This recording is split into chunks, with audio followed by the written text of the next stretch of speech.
It was a quiet night when OAS's mother walked into her daughter's new big house. She hadn't told OAS she was coming. Something in her heart told her she needed to check on her daughter. The lights were on in the house, and the marble floors still smelled new and expensive. OAS, her mother called out. Her voice echoed through the empty rooms. She had always wondered how her daughter had become so rich so quickly, though she thanked God every day for their good fortune. But lately, something felt wrong. OAS kept avoiding her questions. Strange people visited at odd hours, and her daughter's voice shook when they talked on the phone. In the main bedroom upstairs, OAS froze when she heard her mother's voice. In front of her was something that would change their lives forever. A man tied to a chair, his eyes wild and scary. OS was supposed to do a ritual quickly and quietly, just as Baba, the spiritual man, had told her to do. But now everything was going wrong. Not now, OAS whispered, fear building in her throat. Please, not now. Her hands were holding a small bag of powder that her friend had given her. The powder was meant for the tied-up man. In the corner of the room, the shadows seemed to move by themselves, as if they were happy about what was about to happen. Before OAS could hide anything, the bedroom door creaked open. Her mother stood there, and time seemed to stop as they looked at each other. Evil forces that had planned all this watched silently, knowing this moment would start something terrible that would change many lives. OAS, what have you done? Her mother's voice shook with fear as she saw everything. The tied-up man, the strange marks on the floor, and the dark feeling that filled the room like poison. OAS panicked. Without thinking, she threw the powder, meant for the tied-up man, at her mother's face instead. As the powder flew through the air, time seemed to slow down. The white powder sparkled like evil stars as it flew toward her mother's face. The tied-up man watched quietly, his scary eyes knowing what would happen. Her mother screamed as the powder hit her face. She grabbed at her eyes, which were turning from warm brown to a cloudy white color. My eyes. I can't see. The pain in her mother's voice cut through OAS's heart, but she couldn't take back what she had done. Forgive me, Mama, OAS whispered, her voice shaking. But you weren't supposed to know. Even as she said this, she knew what she had done was unforgivable. The evil forces she had made deals with would make her pay a high price. And this was just the beginning. The tied-up man laughed silently as OAS's mother fell to the floor. Outside, a cloud covered the moon, making everything darker. In that moment, 3 fates were sealed. A mother who would be blind, a daughter trapped by her terrible choices, and an evil spirit who would destroy everything OAS had worked so hard to get. With shaking hands, OAS picked up her phone and called A. As the phone rang, she watched her mother crying on the floor. Deep in her heart, something broke. All her money and success seemed worthless now, but it was too late to go back. A. She whispered when her friend answered. She saw everything. I used the powder on her. Please come quickly. Behind her, the tied-up man's chains made quiet sounds, reminding her that her nightmare was just beginning. Down in the street, a dog howled at the moon, as if it could sense the evil powers now at work. The dark spirits that had given OAS what she wished for watched with cruel happiness, knowing she would pay a terrible price, one way or another. The game had started, and no one knew how it would end. In the years after OAS blinded her mother, she became very rich very quickly. The evil spirits kept their promise. They helped her win big business deals as if by magic. When other companies failed, OAS's business grew stronger and stronger. OAS now had an office on the 50th floor of a tall building. She would stand at her big windows, looking down at the city below. In the window's reflection, she could see how much she had changed. She wore expensive Gucci suits, cardamom sparkled at her neck, and she looked every bit like a successful businesswoman. But the evil spirits could see what others couldn't, the sadness in her eyes, and how her hands shook when she was alone. Across town, in a different world, OAS's mother lived in a new house with a beautiful garden. She sat among flowers she couldn't see anymore, with nurses taking care of her. These nurses never asked why their rich employer kept her blind mother hidden from everyone. They didn't know that every time OAS visited, she felt so guilty she could hardly breathe. The roses smell wonderful this year, her mother said during one visit, turning her face to feel the sun she couldn't see. She had learned to live with being blind in a way that made Oas feel even more ashamed. I can smell them from here. Oas saw a shadow move quickly across the garden wall. Only she could see these shadows. They had been appearing more often lately, as if the evil spirits were getting impatient. Yes, Mama, she said, keeping her voice steady, even though her heart was racing. Everything is beautiful here. In the business world, people called OAS the woman with the golden touch. Newspapers wrote about her success. Magazines put her picture on their covers, and everyone wanted to invite her to their parties. How does she do it? They whispered at fancy events. If they looked closely, they might have noticed how she jumped at sudden movements, or how her smile never reached her eyes. The evil spirits watched with cruel amusement as OAS tried to fill her empty life with expensive things. She bought many luxury cars that she rarely drove. Her closet was full of designer clothes that couldn't make her feel warm inside. Her calendar was full of fancy events where she pretended to be happy while feeling fake. Late at night, when everyone was asleep and the world felt scarier, OAS would sometimes wake up to find her bedroom full of moving shadows. The tied-up man who had disappeared that terrible night still felt present, like a bad smell that wouldn't go away. In these moments, all her money felt like heavy chains around her neck. Her friend A, the only other person who knew the truth, had started staying away. Their dark secret had hurt even their friendship. When they met for lunch at expensive restaurants, they talked about nothing important, both afraid to mention the evil things that had made them rich. You have everything you wanted, said during one lunch, stirring her soup but not eating it. What she didn't say, but what they both knew, was that the price had been too high. The evil spirits had given them what they asked for, but had taken away their peace of mind. OAS's business kept growing. People studied her success in schools, wanting to be just like her. None of them knew about her sleepless nights, how lonely she felt, or how she sometimes saw the tied-up man's face in windows and mirrors, his eyes full of scary secrets. Through it all, her mother's words from that night kept coming back in her dreams. OAS, what have you done? The answer was in every business deal she made, every contract she signed, and every dollar in her bank account.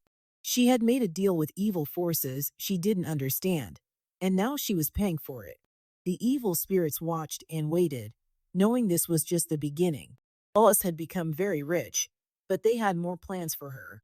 As she sat alone in her big, empty apartment, surrounded by expensive things but having no one to share them with, the spirits started planning their next move. They were sending her a test, a love that would make her face the real cost of her choices. OSA came into OAS's life like sunshine after a storm. They met at a fancy charity party, and it seemed like fate had brought them together. But the evil spirits knew better. They had planned this meeting carefully. OSA stood across the bright room in his perfect black suit. He was successful, kind, and everything OAS had dreamed of finding. The evil spirits had chosen OSA on purpose. He was a self-made billionaire with a good heart. This would make it hurt more when they destroyed him later. I've been watching your work for a while, OSA said as they danced together for the first time. His voice was warm and honest. What you've done in business is amazing. His hand felt strong and safe on her back, making Oas start to let down the walls she had built around her heart. In those first few weeks, Oas allowed herself to hope for happiness. Thus it brought light into her dark world. When she was with him, even the shadows that usually followed her seemed to stay away. He sent her beautiful flowers that made her office smell sweet. He left her voice messages that made her smile. For the first time in years, she felt joy. But the evil spirits weren't going to let her be happy. They watched her falling in love, knowing it would make their revenge even sweeter. The first sign of trouble came on a rainy Tuesday evening when OSA was driving home from work. A scary-looking man appeared in the middle of the road. His eyes were wild, and his hair was messy. To most people, he would look like a homeless person, but he was really the same spirit husband who had been tied up in OAS's room that night long ago. He threw stones at OS's car, making him swerve to avoid crashing. There was something wrong with his eyes, OSA told OS later that night. He was shaking, which wasn't like him at all. They didn't look human. OAS felt her blood turn cold because she knew exactly who the man was. But she forced herself to smile and tell OAS not to worry. But the scary man kept appearing more and more. He would show up at OS's building sites, carrying weapons and screaming threats that only OSA could hear. The evil spirits enjoyed watching the proud businessman start to break down as fear took over his life. OAS watched helplessly as the man she loved began to change. Dark circles appeared under his eyes because he couldn't sleep. His hands started to shake. He kept looking over his shoulder, scared the man would appear again. "I think I'm going crazy," OSA told her one evening as they sat in his beautiful apartment overlooking the city. The sun was setting, and OAS could see shadows moving in ways they shouldn't. "He's everywhere, OAS. I see him even in my dreams." The evil spirits watched with cruel happiness as OAS struggled with her guilt. She knew she was the reason for OAS's suffering, but how could she tell this wonderful man that her past choices were destroying his life? Everything fell apart on what should have been the happiest night of OAS's life. OSA had planned a special private dinner. He had an engagement ring in his pocket and love in his heart. The city lights twinkled below them like stars as he got down on one knee. But just as he put the ring on OAS's shaking finger, the evil spirits played their cruelest trick. In an instant, madness took over OAS's mind. His eyes, which had been full of love moments before, suddenly looked as wild as the scary man's.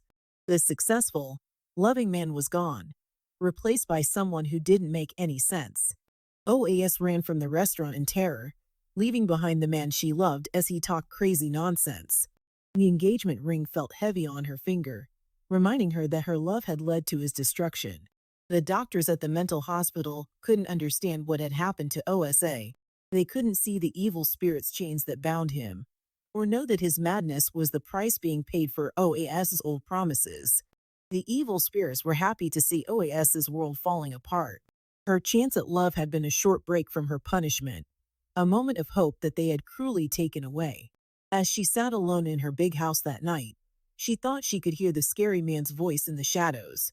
This was just the beginning of her payment for the dark deal she had made so long ago. Early one morning, before the sun came up, OS drove to the edge of the city where Baba, the spiritual man, lived. His old house looked scary, like it existed in both our world and the spirit world at the same time.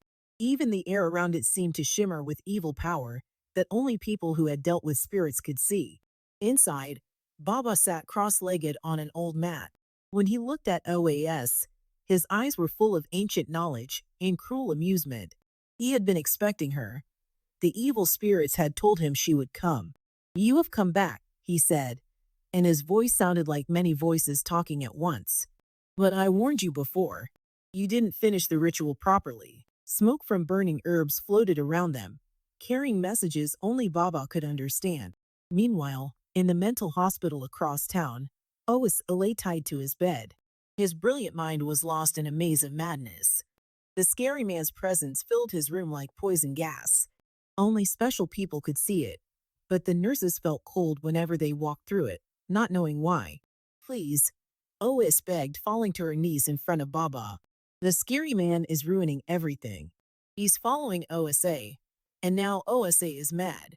Please, I'll do anything." Her expensive clothes got dirty on the floor, but she didn't care. The evil spirits watched her beg, knowing her desperation was exactly what they wanted. Baba smiled, but it wasn't really his smile. It was the evil spirit smiling through him. "The scary man is your husband in the spirit world," he explained, each word hitting OAS like a stone. "When you chose to get rich through evil means, you promised yourself to him." The truth hit OAS so hard it made her feel sick. The evil spirits let her see more clearly for a moment. She could see glowing chains connecting her to the scary man, pulsing with her heartbeat. "There must be another way," she whispered, but the evil spirits knew there wasn't. They had planned this trap carefully, making sure she would have to pay a terrible price for her greed. "He won't let you marry anyone else," Baba continued, his voice sounding like he was telling a scary future that must come true, "until you have his baby. This is the only way to break the spirit marriage and save OSA from madness." "A baby?" The word echoed through the old house, repeated by voices that seemed to hide just out of sight. Oas felt the room spin as she understood what this meant. To have a baby with an evil spirit. To let it use her body in the worst way possible. In the hospital, Ose suddenly screamed and pulled at his restraints, as if he could feel what was happening. The scary man's laugh, which only Ose could hear, filled his room with the promise of endless suffering. You had a choice, OAS, Baba reminded her, but now it was clearly the evil spirits talking through him. When you first came to me for help, the path was clear. Now there is no other way. Time is running out. If you don't do this, Ose will stay mad forever, and you will lose everything. Outside, thunder boomed in a clear sky, the evil spirits showing they were getting impatient. They had waited long enough. The game they had started years ago was reaching its worst part, and they would not let her escape. As Oea stumbled out of Baba's house, her mind spinning with this terrible news, she could feel the spirit world pulsing around her with evil happiness. Her phone kept buzzing. Business partners, worried friends, hospital staff, all trying to reach her. But none of them could help her now. None of them could understand the horrible choice she had to make. Elle, her oldest friend, who also knew about dealing with evil spirits, waited in her car outside. She saw OAS's face and knew her friend had learned something terrible about the price they had to pay for their deals with the spirits. What did he say? I asked, though the evil spirits knew what was coming. They had planned every step, every choice, leading to this moment. Almost turned to her friend, her face white with fear. I have to have his baby, she whispered, the words feeling heavy and wrong. I have to have a baby with the scary man. The evil spirits swirled around them, invisible but very happy. They had waited patiently for this moment, knowing that every step of OES's rise to power had been leading her here, to a choice that wasn't really a choice at all, to a sacrifice that would change not just her life, but her very soul. Memories can sneak up on you even when you try to forget them.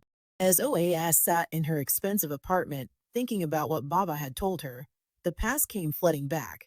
The evil spirits wanted her to remember everything, every step that had led her to this terrible moment. She remembered being a little girl, huddled with her mother in their tiny one-room apartment during rainy season. Water dripped through the ceiling, making puddles on their concrete floor. Her mother's hands were cracked and bleeding from washing other people's clothes, but she still managed to smile as she held OAS close. One day, young OAS had promised, watching her tired mother in the dim light, I'll build us a house so strong that no rain can get in. The evil spirits had heard that promise even then, and they had started planning how to use it against her. Then came the memory that changed everything. The day her mother got very sick, Oea sat at their little market stall under the hot sun, watching her mother struggle to breathe. They needed money for the hospital, but no one was buying anything that day. Please, OAS had whispered to anyone who might be listening, I'll do anything. The evil spirits heard that desperate prayer, as they hear all prayers born from desperation. They sent their answer in a big black car that stopped at their shop. A stepped out of that car, looking like everything OAS dreamed of becoming. Her clothes were expensive, her makeup perfect, and she walked like she owned the world. The evil spirits had chosen her carefully to trap OAS. Join me, I had said, her words heavy with meaning, and you'll never suffer again. She gave OAS a business card and enough money for her mother's hospital bills. This was the first thread in the evil spirit's trap. Baba's house looked different back then, less scary, as if it too was pretending to be something it wasn't. Baba welcomed OAS with open arms, his smile hiding the darkness to come. The spirits have heard your prayers, he had told her, though even he didn't fully understand the evil game being played. They will give you everything you want, but you must marry a spirit first. He will protect you and guide you. OAS thought it would be simple. Just a few rituals, a spiritual connection, nothing more. How could she have known that the scary man they called would be so real, that he would want to own her completely, that his jealousy would destroy everything she loved? The evil spirits showed her these memories now, letting her feel again the hope and desperation that had made her choose wrong. They showed her the night of the first ritual, when the scary man appeared in real form, his eyes burning with evil light as they were tied together forever. The money came quickly after that. Business deals appeared from nowhere. Other companies mysteriously gave up, and OAS became more successful every day. Each time something good happened, the price seemed smaller. The deal seemed more worth it. Her mother got the best doctors, moved into a nice house, and OAS thought she had won. But the evil spirits knew, as they had always known, that this was just the beginning. They watched her build her business empire, waited patiently as she convinced herself she was in control. They even let her fall in love, knowing it would make her final payment more painful. Now, as the memories faded and OAS came back to the present, she understood everything clearly. Every step, every choice, every success had been leading her here, to this moment, to this impossible choice. The evil spirits had never planned to just give her what she wanted. They had planned to take everything she loved, piece by piece. Her phone buzzed with another message from the hospital. Ose was getting worse. The doctors couldn't understand why he had gone mad so suddenly, why he kept talking about a man no one else could see. When he was clear-minded, he asked for OAS, not knowing she was the reason for his suffering. In her mother's house across town, the blind woman sat in her garden, somehow sensing the growing darkness. The evil spirits let her feel this much, knowing it would hurt OAS more. His voice on the phone was heavy with understanding. "We never really had a choice, did we?" she asked, though they both knew the answer. They had always had choices. They had just made the wrong ones, over and over, until there was no way back. The evil spirits swirled around OAS, invisible, but very much there, happy with what they had done. They had built their trap perfectly, using her love for her mother, her dream of a better life, and her desperation as the bars of her cage. Now they would take their full payment, and even the baby they demanded wouldn't be the end of it. Because the real price of dealing with evil spirits isn't just what they ask you to give, it's what they take from you, bit by bit, until you can't recognize yourself anymore. 9 months passed like a bad dream. OAS's pregnancy wasn't normal. Her belly grew too fast, and the baby inside was stronger than any human baby should be. The evil spirits watched with cruel happiness as their plan worked perfectly, knowing this birth would bring more pain, not freedom. Strange things started happening to OAS. Sometimes she would find herself in places with no memory of how she got there. Minutes and hours would disappear from her mind, leaving only a feeling of fear, and sometimes the taste of blood in her mouth. One evening, she woke up to find herself in OS's room at the mental hospital. She didn't remember driving there. The window was open, letting in cold air that smelled like death. Os lay still on his bed, his eyes open but empty, with a knife stuck in his chest. OAS looked at her hands and saw blood. She found a knife in her pocket, the same knife that had killed OSA. "What have I done?" she whispered, but it wasn't really her who had done it. The evil baby inside her was already using its power, using its mother's body like a puppet to kill anyone who might take her love away from it. The news of OS's murder shocked everyone. Newspapers wrote about the mysterious death of the beloved businessman, while police looked everywhere for the killer. Only OAS knew the truth, though even she couldn't trust her own memories anymore. She ran to his house, desperate for help from the only person who might understand. But as they sat in his living room, talking about what to do, OAS felt that familiar feeling of losing control again. When she came back to herself, she was standing outside, watching his house burn. She held a can of gasoline, and she could hear a screaming inside the burning house. The fire burned too hot and too fast. Not like a normal fire. For anyone to save A, the baby grew stronger every day, and its evil nature became clearer. At night, OAS would wake up to feel it moving inside her, not with gentle baby kicks, but with the movements of something evil. In mirrors, she sometimes saw its eyes glowing from inside her belly, ancient and knowing. Their last visit to Baba ended badly. She went looking for help. One last try to undo what she had done, but she found Baba dead in the corner of his house, his eyes wide with fear. He had seen what was growing inside her, and that knowledge had killed him. "The baby," he had written in the dirt floor before he died, "is not what you think." But by then, OAS already knew. The child wasn't just a spirit's baby. It was revenge in the form of a baby, created by the evil spirits to make her pay the highest price. In her big mansion, surrounded by all the expensive things her evil deal had bought her, OAS felt trapped. The baby had killed everyone who might have helped her. Basay, who loved her, A, who knew too much, and Baba, who might have found a way to stop it. The scary man appeared more often now, watching from the edges of rooms. But he didn't look threatening anymore. Instead, he looked afraid. Even he hadn't known how powerful the baby would be. As the time for the baby's birth got closer, strange things started happening around OAS. Electronics broke when she was near them. Plants died when she walked past. Animals ran away from her shadow. The evil spirits seemed to hold their breath, waiting for their real plan to come true. In her mother's garden, the roses that had been so beautiful now turned black and died, their petals falling like tears. Her mother, still blind but feeling the evil coming, grew more worried. "Something is coming," she would say, her unseeing eyes following OAS's movements. "Something terrible." The night OAS went into labor, a huge storm hit the city. Lightning split the sky in impossible patterns, and thunder shook buildings to their foundations. In the delivery room, all the medical equipment sparked and died, leaving everything in darkness just as the baby was born. When the backup lights came on, the nurses said what looked like a normal baby boy was fine.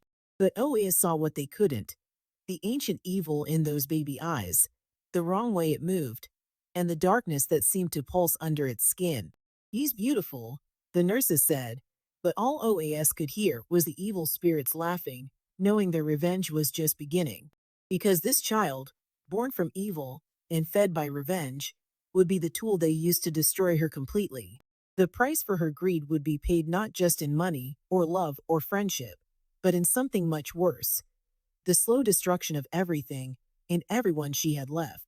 The baby grew unnaturally fast, and its evil powers got stronger every day.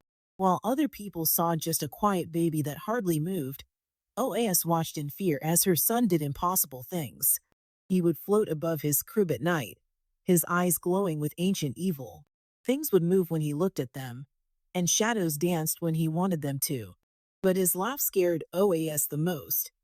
It wasn't a baby's sweet giggle, but a deep, knowing laugh that showed he was really something ancient and evil. The evil spirits were happy to watch their tool of revenge grow stronger, knowing the worst part of their plan was coming soon. One stormy night, everything changed. OAS's mother came to the house without warning, standing in the doorway with worry in her blind eyes.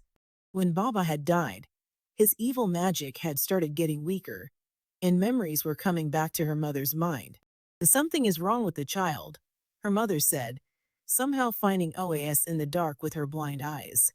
"I can feel evil coming from him like heat from a fire." As she said these words, the last of Baba's magic powder broke, and all her lost memories came rushing back at once. The baby, knowing things were changing, let out a laugh that shook the whole house. He got up from his crib by himself. No normal baby could do that, and started walking toward them. A knife appeared in his small hand out of nowhere. His eyes burned with evil fire. "My beautiful grandson," OAS's mother whispered, and right then, the magic that had made her blind completely broke. Her eyes became clear. The blindness disappeared as Baba's death broke the last of his spells. She could see everything now: how evil the baby really was, the darkness around them, and most importantly, the full truth of what her daughter had done all those years ago. The baby spoke then, with a voice that sounded thousands of years old. "The bond is almost complete," it said, evil dripping from every word. "After I kill you both, the price will be fully paid." The shadows in the room moved like snakes at his command, taking shapes from nightmares. OAS and her mother couldn't move. The baby's evil power held them still. The knife in his hand glowed with an unholy light as he walked toward them, moving slowly like a predator that knows its prey can't escape. But something unexpected happened in this darkest moment. The love between mother and daughter, tested by betrayal but never broken, created a light that the evil spirits hadn't planned for. As the baby raised the knife, OAS's mother reached out and held her daughter's hand. "I forgive you," she whispered, and those three simple words had more power than all the evil deals ever made. The baby screamed, a sound full of all the evil spirits' anger. His body started to change. The fake human baby looked falling away to show the massive darkness underneath. The knife fell to the floor as his body shook, supernatural power crackling around him like lightning. Thunder crashed outside, and a strong wind tore through the house, breaking windows and scattering papers. The baby's form became more unstable, darkness pouring from him like smoke. With one final, terrible scream that seemed to come from all the evil spirits at once, he dissolved into black mist that disappeared into nothing. But the evil spirits weren't done with their revenge. As the baby vanished, everything OAS had gotten through evil means began to destroy itself. Her expensive clothes turned to rags, her luxury cars caught fire in the driveway, and her big mansion started falling apart. At the same time, on a lonely road, the scary man's real body lay dead, hit by a speeding car at the exact moment the baby disappeared. His death broke the last evil bonds, freeing both OAS and her wealth from their supernatural contracts. Mother and daughter ran from the collapsing mansion, watching as years of ill-gotten gains burned in supernatural flames. They stood in the street, holding each other as their material world crumbled, but feeling strangely lighter with each loss. "We have nothing left," OAS whispered, watching her empire turn to ashes. Her mother squeezed her hand, her newly clear eyes full of wisdom and love. "No, my daughter. We have everything that matters. We have the chance to start again, to build a life on truth instead of darkness." The evil spirits, their big plan of revenge ruined by the simple power of forgiveness and love, went back to their own world. They had taken OAS's wealth, her status, and her evil powers, but they had failed to get what they wanted most, her soul. As the sun came up over what was left of their old life, OAS and her mother turned away from the ashes of the past. They walked together into the morning light, ready to rebuild their lives with truth, love, and honest work. The price for greed had been paid in full, but the reward of being free from evil was worth more than all the wealth the spirits had ever given. In the days that followed, people in the city couldn't stop talking about what had happened to OAS. Newspapers that once praised her success now wrote stories about the mysterious fire that destroyed her mansion, how her business suddenly failed, and why she disappeared from high society. No one knew the real truth. Mother and daughter found themselves back where they started, in the old market district where their story began. But this time was different. They faced their poverty with clear eyes and light hearts. The evil spirits no longer watched from the shadows. Their game was over, their power over the two women broken by love and forgiveness. They rented a small shop, much like their old one. OAS's mother, who could see again and remembered everything now, worked beside her daughter with the same quiet strength she had always had. But now there was peace between them that no amount of money could have bought. "Remember when you promised to build me a house so strong no rain could get in?" her mother asked one evening as they closed the shop. Thunder rumbled in the distance, but neither of them was scared of storms anymore. "You did something better. You built us a truth that no darkness can touch." The rich people who used to want OAS's attention now walked past their small market stall without seeing it. But OAS didn't mind anymore. Every honest sale, every small profit fairly earned, made her happier than all her magic-given success ever had. Sometimes at night, OAS would dream about the evil baby that had never really been hers. In these dreams, she saw it not as the monster it became, but as a reminder of what greed can do to a person. She would wake up from these dreams not scared, but thankful for the simple blessing of being loved and forgiven.